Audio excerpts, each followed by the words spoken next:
Study IQ IAS, अब तैयारी हुई अफोर्डेबल। नमस्कार दोस्तों यूजुअली आपने देखा होगा जब भी जीडीपी की चर्चा होती है, ग्रॉस डोमेस्टिक प्रोडक्ट, तो हम नॉमिनल जीडीपी की बात करते हैं, रियल जीडीपी की बात करते हैं। बहुत कम ऐसा होता है कि पर कैपिटा जीडीपी की बात कही जाती है। लेकिन इस वीडियो में हम बात करेंगे पर कैपिटा जीडीपी के बारे में, या फिर पर कैपिटा इनकम भी आप कह सकते हैं। बेसिकली क्या है, एक नई रिपोर्ट लाया गया है स्टैंडर्ड चार्टर्ड बैंक के द्वारा, जिसके अंदर बताया गया है कि भारत के अंदर जो पर कैपिटा इनकम है, प्रति व्यक्ति की जो आय है वो 70% बढ़ने वाली है। मतलब कि अभी 2023 में जो इनकम है, पर कैपिटा इनकम है, उससे 70% इंक्रीज हो जाएगा बाय 2030। और इसकी वजह से क्या होगा कि हर एक प्रति व्यक्ति की जो आय है, एवरेज आय है, इनकम है, वो $4000 हो जाएगी, जिसकी वजह से Bharat upper middle income countries में शामिल हो जाएगा। आप देख सकते हैं, India's per capita income seen growing nearly 70% to $4000 by FY30। तो इसके बारे में आपको डिटेल से बताऊंगा क्या क्या बोला गया है, कौन से ऐसे राज्य हैं जो टॉप पर पहुंचने वाले हैं, क्योंकि इसमें बहुत बड़ा बदलाव होगा, वो भी मैं आपको बताऊंगा। चलिए आगे बढ़ते हैं, लेकिन उससे पहले ध्यान रखिएगा, अगर आप यूपीएससी 2024 की प्रिपरेशन कर रहे हैं तो बहुत ही जल्द 3 लाइव बैच स्टार्ट किया जा रहा है स्टडी IQ के द्वारा। प्योर इंग्लिश, प्योर हिंदी या फिर इंग्लिश बैच, कोई भी आप लेना चाहते हैं, सिंपली हमारे वेबसाइट ऐप पर जाइए, या फिर कमेंट सेक्शन में इसका लिंक है, वहां पर जाकर यूज करना है कोड अंकित लाइव, ताकि आपको मैक्सिमम डिस्काउंट मिल सके। और ध्यान रखिएगा, ये जो बैचेस हैं दोस्तों, इसके अंदर प्रीलिम से लेकर इंटरव्यू तक की पूरी तैयारी कराई जाती है। चाहे आप 2025 का लेना चाहते हैं तो वो भी ले सकते हैं, और इसके साथ साथ अगर आप MCQs अटेम्प्ट करना चाहते हैं तो मेरे इंस्टा पेज पर जाइए, वहां पर स्टोरीज में जितने भी MCQs हैं उसको आप अटेम्प्ट कर पाएंगे। तो चलिए शुरुआत करते हैं, और सबसे पहले ये देखते हैं कि एग्जैक्टली हुआ क्या है। देखिए, रिसेंटली एक रिसर्च रिपोर्ट लाया गया है स्टैंडर्ड चार्टर्ड बैंक के द्वारा, जिसके अंदर अनुमान लगाया गया है कि भारत की पर कैपिटा जो इनकम है उसमें बहुत तेजी से ग्रोथ होने वाला है। देखिए, जीडीपी का क्या होता है, मतलब जीडीपी का मतलब सिंपल ये हुआ कि हमारे देश में एक साल के अंदर कितने वैल्यू के गुड्स एंड सर्विसेज प्रोड्यूस हो रहे हैं। जैसे कि मान लो, अगर मैं एग्जांपल ले रहा हूं कि हमारे देश में 2022 में 1000 रुपए के गुड्स एंड सर्विसेज प्रोड्यूस किए गए, तो ये 1000 रुपए क्या बन जाएगा, ये जीडीपी बन जाएगा। ठीक है, मतलब टोटल वैल्यू के जो गुड्स एंड सर्विसेज प्रोड्यूस होते हैं उसी को हम कहते हैं। अगर आप इसको डिवाइड कर दो पॉपुलेशन से, मान लो मैं कहता हूं कि देश के अंदर 10 लोगों की पॉपुलेशन है, 10 लोग रहते हैं देश के अंदर, तो 1000 डिवाइड बाय 10 मतलब ये हो गया 100। अब ये 100 क्या है, यही 100 है जिसको हम कहते हैं पर कैपिटा जीडीपी। जाहिर सी बात है कि जितना ज़्यादा पॉपुलेशन होगा उतना हमारी पर कैपिटा जीडीपी नीचे आ जाएगी। अगर मान लो ये 10 की जगह 20 हो गया, तो इसका मतलब क्या हुआ कि पर कैपिटा जीडीपी 50 हो जाएगी। तो भारत में यही समस्या है। भारत में हमारी ओवरऑल जीडीपी आप देखोगे तो हम इस समय 5वें नंबर पर हैं, और आपने देखा ही रिसेंटली पीएम मोदी ने कहा कि हम 3रे नंबर पर आ जाएंगे 2027 तक।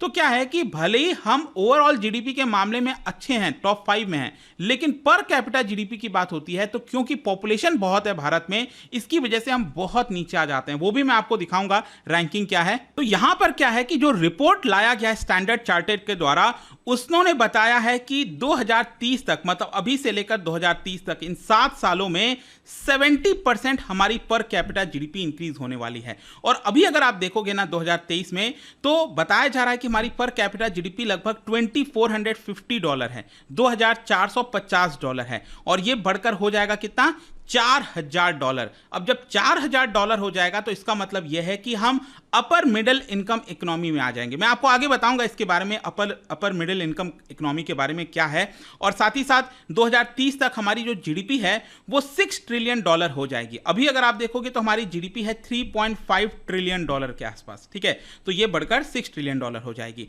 फिर इसमें एक और चीज बोला गया है कि 2030 में भी अगर हम देखो जीडीपी का फॉर्मूला क्या होता है, जीडीपी का फॉर्मूला है C+I+G+NX।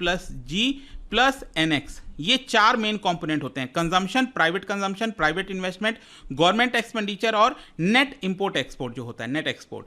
ठीक है, तो ये चारों को अगर आप जोड़ देते हो तो ये हमारी जीडीपी बन जाती है। तो इसमें सबसे बड़ा जो कंट्रीब्यूशन है 50% से ज्यादा, वो होता है कंजम्पशन का, जो हम और आप सामान खरीदते हैं बाजारों से। तो यहां पर सबसे बड़ा हिस्सा जीडीपी का 2030 में भी ये प्राइवेट कंजम्पशन का रहेगा। खैर, यहां पर मैं आपको थोड़ा सा बताना चाहता हूं कि ये middle income countries, low income countries, ये डिसाइड कौन करता है। बेसिकली वर्ल्ड बैंक के द्वारा क्लासिफाई किया जाता है, और इनका एक मेथड है जिसको कहा जाता है एटलस मेथड। अब इसके अंदर अगर आप देखोगे जितने भी 189 कंट्रीज हैं दुनिया भर में, उसको चार ग्रुप में बांटा गया है: low income countries, lower middle income countries, upper middle income countries और हाई मिडिल इनकम कंट्रीज। और हर साल 1 जुलाई को यह आपका अपडेट किया जाता है। यहां पर आप देखोगे अगर ग्रुप में जो बांटा गया है, जिन देशों का $1000 पर कैपिटा इनकम अगर $1000 से कम है तो वो बेसिकली लो इनकम कंट्रीज में आते हैं। अगर जिन देशों का इनकम $1000 से $4000 के बीच में है तो वो लोअर मिडिल इनकम कंट्रीज में आते हैं। तो भारत इस समय यही है। मैंने आपको बताया ना, भारत का पर कैपिटा जीडीपी कितना है, ये मैंने आपको दिखाया था, $2450। मतलब अभी हम किधर आते हैं, हम आते हैं लोअर मिडिल इनकम कंट्रीज में। लेकिन अगर हम 2030 की बात करें तो हम अपर मिडिल इनकम कंट्रीज में आ जाएंगे, क्योंकि हमारी जो पर कैपिटा जीडीपी है वो $4000 से ज्यादा हो जाएगी। और हाई इनकम कंट्रीज को किसको कहते हैं, जब किसी देश की पर कैपिटा जीडीपी $12500 से ज्यादा हो जाती है तो उसको हाई इनकम कंट्रीज कहते हैं। जैसे कि फॉर एग्जांपल मैं आपको दिखाता हूं, लो इनकम कंट्रीज की बात करें, अफगानिस्तान, बुरुंडी, चाद, मतलब ज्यादातर जो अफ्रीकन कंट्रीज हैं वो आपको यहां पर देखने को मिलेंगी। और वहीं अगर हम लोअर मिडिल इनकम कंट्रीज की बात करें तो इसमें जैसे साउथ एशिया के जितने देश हैं, भारत, भूटान, म्यांमार, नेपाल, पाकिस्तान, ये सारे देश आपको देखने को मिलेंगे। ये लोअर मिडिल इनकम कंट्रीज में आते हैं। और जो अपर मिडिल इनकम कंट्रीज हैं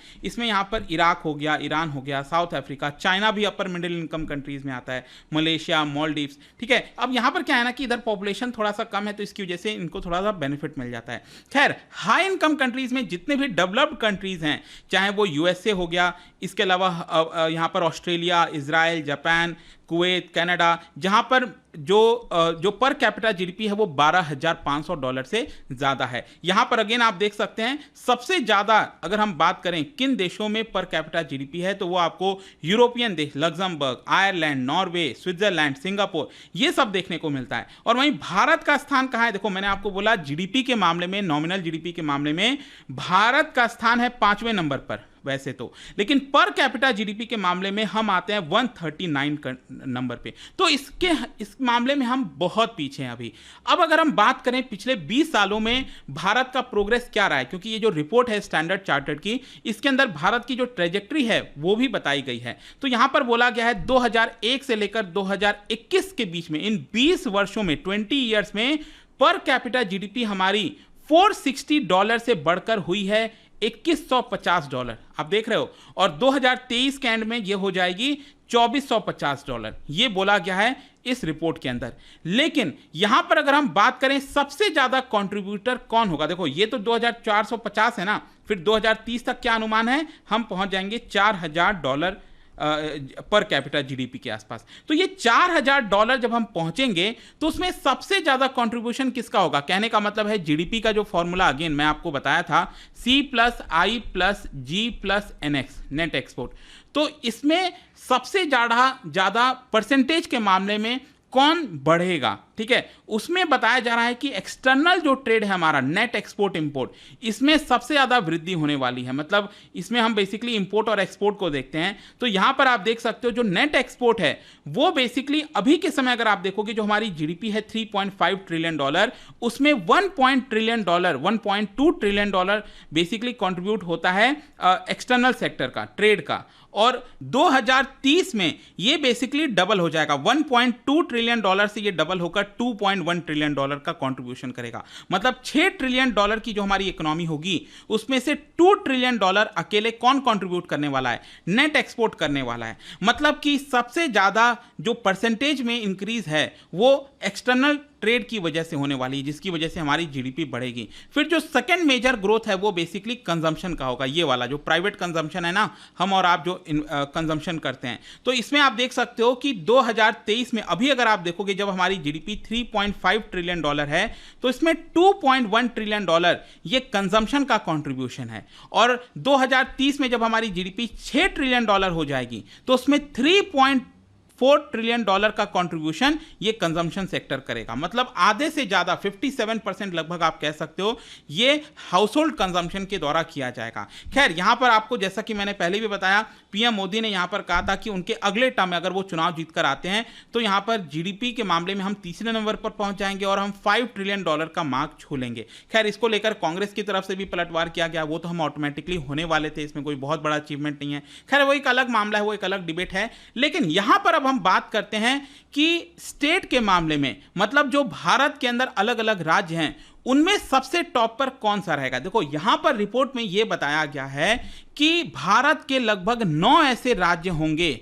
9 स्टेट ऐसे होंगे जिनका पर कैपिटा इनकम $4,000 से ऊपर रहेगा। ठीक है, अब देखो स्पेसिफिकली कौन से स्टेट का कितना होगा वो नहीं बताया गया है, लेकिन मैं आपको यहां पर बता दूं, अभी अगर आप प्रेजेंट में देखोगे, अभी प्रेजेंट में, तो सबसे ज्यादा पर कैपिटा इनकम कौन से राज्य का है, वो है तेलंगाना का। कितना है? 2,75,000 रुपीज, मतलब हर साल प्रति व्यक्ति की एवरेज आय जो है वो लगभग 2,75,000 के आसपास है। अगर आप इसको डॉलर के टर्म में कन्वर्ट करोगे तो ये आता है लगभग $3,500 के आसपास, मेरे ख्याल से शायद इसी के आसपास आना चाहिए अभी प्रेजेंट जो एक्सचेंज रेट है। खैर, इसके बाद अभी प्रेजेंट में किसका आता है नंबर? कर्नाटक का आता है, फिर तमिलनाडु का आता है, केरला का आता है, फिर आंध्र प्रदेश का आता है। लेकिन 2030 में सबसे टॉप पर यह अनुमान लगाया गया है रिपोर्ट के आधार पर, स्टैंडर्ड चार्टर्ड रिपोर्ट के आधार पर, कि गुजरात नंबर 1 पर होने वाला है।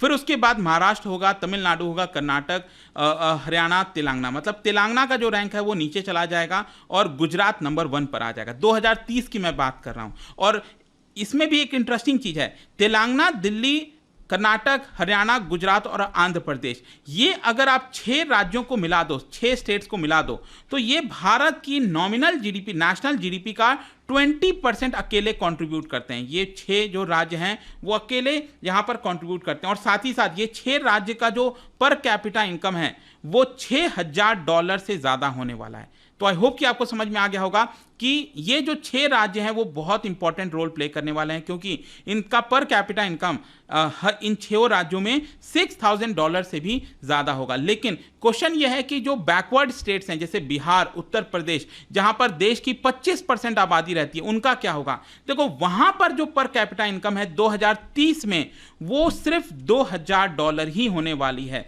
तो अभी भी ये बहुत कम है। लेकिन मैं आपको बता दूं, अभी प्रेजेंट में आप देखोगे तो ये $1,000 के आसपास है इनका पर कैपिटा जीडीपी। तो ये ऑल्दो डबल हो जाएंगे, $1,000 से $2,000 चले जाएंगे। लेकिन ओवरऑल अगर आप देखिए तो अभी भी ये बहुत पीछे रहेंगे। ठीक है, तो यूपी, बिहार की, क्योंकि ऑब्वियस सी बात है सबसे ज्यादा पॉपुलेशन है, मैंने आपको पहले ही बताया, जितनी ज्यादा पॉपुलेशन होगी उसकी पर कैपिटा इनकम जो है वो नीचे चली जाती है, और वही आपको देखने को मिलेगा। फिर इस रिपोर्ट के अंदर डेमोग्राफिक एडवांटेज के बारे में भी बात किया गया है, मतलब कि भारत की जो आबादी है, वर्किंग एज पॉपुलेशन है, वर्किंग एज पॉपुलेशन हम कहते हैं 15 ईयर्स से लेकर 64 ईयर्स के बीच में, तो वो अगर आप देखोगे 2020 में तो ये था 64.2%, 2040 में होते होते ये हो जाएगा 64.8%, लेकिन फिर वहां से ये हमारी वर्किंग एज पॉपुलेशन गिरने लग जाएगी, 2050 से आते आते ये 61% पहुंच जाएगी।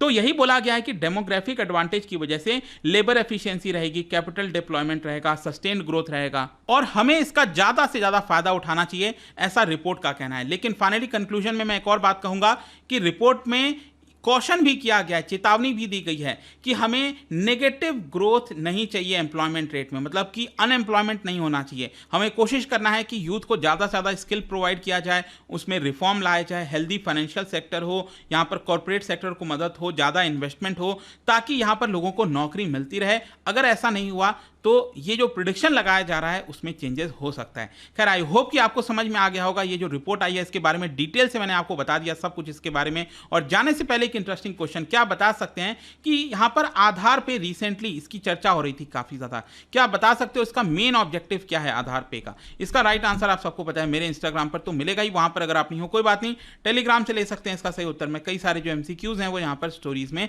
डालता रहता हूँ। बाकी अगर आपको पीडीएफ चाहिए तो टेलीग्राम पर आइए, अलग अलग सोशल मीडिया पर आप जुड़ पाओगे। और जैसा मैंने बताया था, यूपीएससी की अगर आप तैयारी कर रहे हो, कोई भी बैच लेना चाहते हैं, just use the code Ankit live ताकि आपको मैक्सिमम डिस्काउंट मिले। एंड आई होप की वीडियो आपको पसंद आया होगा। मिलता हूं आपसे next time. Till then, thank you very much, see you soon. Study IQ IAS, अब तैयारी हुई अफोर्डेबल।